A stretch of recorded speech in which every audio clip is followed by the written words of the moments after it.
الرجيم بسم الله الرحمن الرحيم الحمد لله رب العالمين الصلاة والسلام على رسولنا محمد وعلى آله وصحبه أجمعين أما بعد السلام عليكم ورحمة الله وبركاته. Allah'ın salamı, bereketi, mağfireti sizlerin ve bütün ümmet muhammedin üzerine olsun. Çok kıymetli kardeşler, 2026. yılın ikinci cumasındayız. Geçen hafta kaldığımız yerden Əsr Saadətdən Əks edən Vəziyyətlər kitabına devam edirik. Rabbim xeyirli istifadeler nasip eylesin.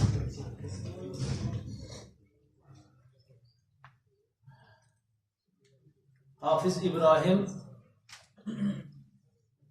ana bir medresedir. Onu güzel hazırlayarsansa əsil və tərtəmiz bir millət inşa etmiş olarsan. Ana bir bağçadır ki, onu həya bulaqları əhya edərsə, hər vaxt ən gözəl şəkildə yaşıllaşar və çiçək açar. Həqiqətən, Peyğəmbər Aleyhisselatü Vesselam Efendimiz də əhəmiyyət vermiş qadınlara və qadınlar üçün xüsusi gün ayırmış, qadınların gəlib suallarını verib, cavablarını alacaq gün ayırmış. Və Xatibun Nisa, qadınların xətibi, qadın da təmsilcide ayrılmışlar.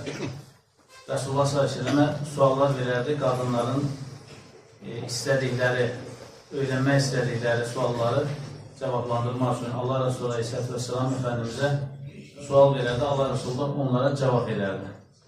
Bilirsiniz, Quran-ı Kerimdə Nisa surəsi var, yəni Qadınlar surəsi.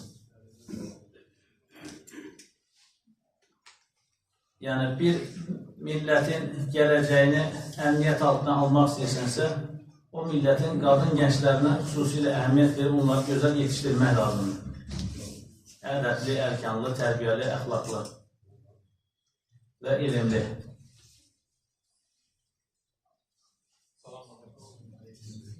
İslam nuru ilə münəvvər xanələr, yəni evlər. Əhzab surəsi 34-cü ayətdə Uca Rəbbimiz buyurur. Ey Peyğəmbər xanımları, evlərinizdə oxunan Allahın ayətlərini və hikməti xatırlayın, zikr edin. Şübhəsiz Allah hər şeyin iç üzünü biləndir və hər şeydən xəbəri olandır. Hədis şəriflərdə buyurulur. İçində Allahın anıldığı ev ilə Allahın anılmadığı ya da salınmadığı evin fərqi diri ilə ölünün fərqi kimidir. Rəvah Müslim. Yəni, bir evdə Allah zikr olunur, onun yan tərəfində başqa bir evdə Allah zikr olunmur. Arasındakı fərq ölü ilə dirinin fərqi kimidir. Nəyə görə? Ölü zikirdən artıq dayanmışdır. Artıq zikr etməz. Amma diri Allah'ı zikr edər. Allah'ı zikr edən də etməyən arasındakı fərq ölü ilə diri arasındakı fərq kimidir. Eyni ilə evlərdir. Namaz nurdur, sədəqə bürhandır, səbir ziyadır. Rəvah Tirmizi, Müslim. Namazınızın bir qismini evlərinizdə qılın da oraları, qəbirləri çevirməyin. Yəni, evdə də Allah zikr olunsun ki, ölü hala gəlməsin o evlər. Məsələn, dua namazı, işrak namazı və yaxud da əvvabin namazı, hacət namazı, tövbə namazı, salatül vudu, dəstəmaz namazı. Dəstəmaz aldın evdə 2 rükət qıl, ondan sonra çıx gəl. Həzrət Ömər radiyallahu anh anladır. Ənsardan bir qonşum ilə bərabər Mədinənin yüksək tərəflərində qalan Ümeyyə İbn Zeyd oğulları yurdunda otururdu, orada yaşayırdı. Elm öyrənmək üçün Resulullahın yanına növbətləşə inərdik. Bir gün o iner, bir gün mən inərdim. Mən indiyim zaman o gün vəhiy və ya başqa nə duyaramsa, eşidərəmsə, xəbərini qonşuma gətirərdim, o da indiyi zaman belə edərdi. Rəvah Buxari. Yani elm öğrenmek üçün bütün imkanlarını səfərbər eləmişlər.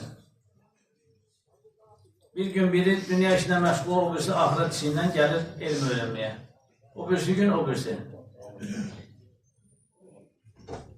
Akşam evə gələn bəylərinə səhabə xanımların sualı bu olardı.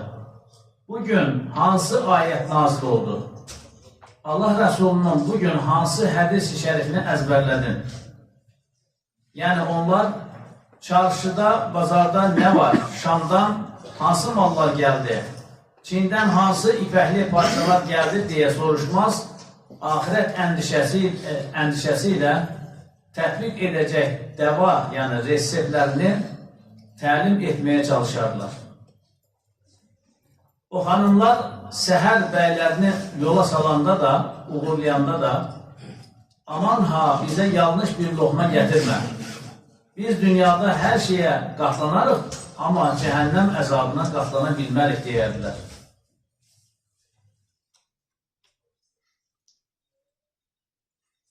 Əshabın evləri. Əshabın Qur'ana qarşı bağlılıq, məhəbbət, həyəcan və coşquları o dərəcədə idi ki, nazil olan hər ayət sanki göydən enən bir süfrə kimi idi. Bütün qeyrətləri, ayətləri tələqqi etmək, yaşamaq və təbliğ etmək üçündür. Gecə namaz qılmağı, səhərlərdə Qur'an oxumağı yataqlarına tərcih edərdilər. Hətta gecə qaranlığında evlərinin yaxınlarından keçənlər arı uğultusu kimi zikir və Qur'an nəğmələri eşidirdilər. Bəzi adam görürsən, Qur'an-ı Kərim oxuyarkən zümzümə deyirik də biz, yəni səsin eşidilməsi. O şəkildə oxuyur.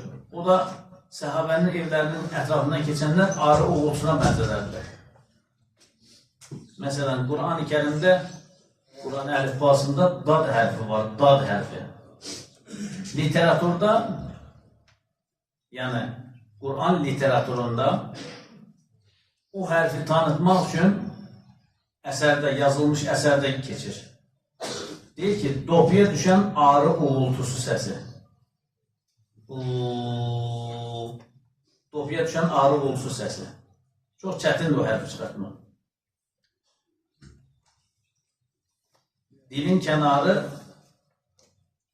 kənardakı o dişlərə sürtüldüyü zaman o hərf çıxır. Dopuya düşən arı uğultusu. Dolayısıyla Səhabe-i İkramın oxuması o arı uğultusuna bənzədirdi eşidənlər. İntiba yaradırdı insanlarda. Yuvalarımızı Qur'an ilə, Resulullah Efendimizin hədis şərifləri ilə, haqq dostlarının nəsihətləri ilə, yəni İslam nuru ilə aydınlatmağımız əlzəmdir, vacibdir, lazımdır. Övladları ekranların başından qaldırmaq və qurtarmaq üçün yeganə yol budur. Yəni, az, evdə gündə 15 dəqiqə. 15 dəqiqə xalqla əlaqəni kəsib, haqla məşğul olmaq yəni. 15 dəqiqə bərabər oturub ailə ilə kitab oxumaq, hədis şərif oxumaq və yaxud da ayət kəlmə oxumaq və yaxud da Rasulullah sallallahu aleyhi ve sellemin həyatını oxumaq. Bunu bir müddət tətbiq edərsinizsə, evlatlarınızda və özünüzdə nə qədər müsbətə doğru dəyişiklik olduğunu hiss edəcəksiniz. Görəcəksiniz ki, artıq evladın telefon adətçiliyindən qurtarır bir müddət sonra. Çünki müştəhidlərdən İmam Malik rəhmətullahi aleyh deyir ki, atam mənə hədis əzbərləməyimə qarşılıq hədiyyələr verərdi. Gün gəldi, atam mənə hədiyyə verməsə də hədis əzbərləmə mənə zövq halına gəlmişdi. Artıq hədiyyə verməsə də mən hədis əzbərləyirdim. Muvatta adlı hədis külliyatının müəllifi deyək. İmam Malik rəhmətullahi aleyh. Yəni biz bugün evladımızı başını toğlayarak, yalvararak, yakararak, telefondan uzaklaştırıp beraber kitap okuduğumuz zaman, hadis okuduğumuz zaman bir müddet sonra artık o uşakta da kitap okumak alışkanlığı olacak. Onun dünyasında kitap olacak. Aşık deyip gördüğünü çağırır. Yani uşağın yanında sen Kur'an-ı Kerim okuduğun zaman, tefsir okuduğun zaman, ayet, hadis okuduğun zaman o zaman uşak da gıdasını oradan alır. Biz elə bilir ki, o işte dinden bir filan demir ama dinleyir. Hatta şeklini bile çekir. Video lenti alır. Sabahların görürsen ki sen yediğin kimi yiyir, sen içtiğin kimi içir, sen elediğin hareketi o deliyir. Onlar bizi kopyalayır. Uşaqlar evlərin güzgüsüdür. Uşaq məktəbdə söyürsə, demək, evdə də valideynin söyür. Uşaq məktəbdə ədəbli ərkanlı oturursa, demək, valideyn də evdə ədəbli ərkanlı oturur. Yəni, bu şeylərə çox diqqət etmək lazım, qardaşlar.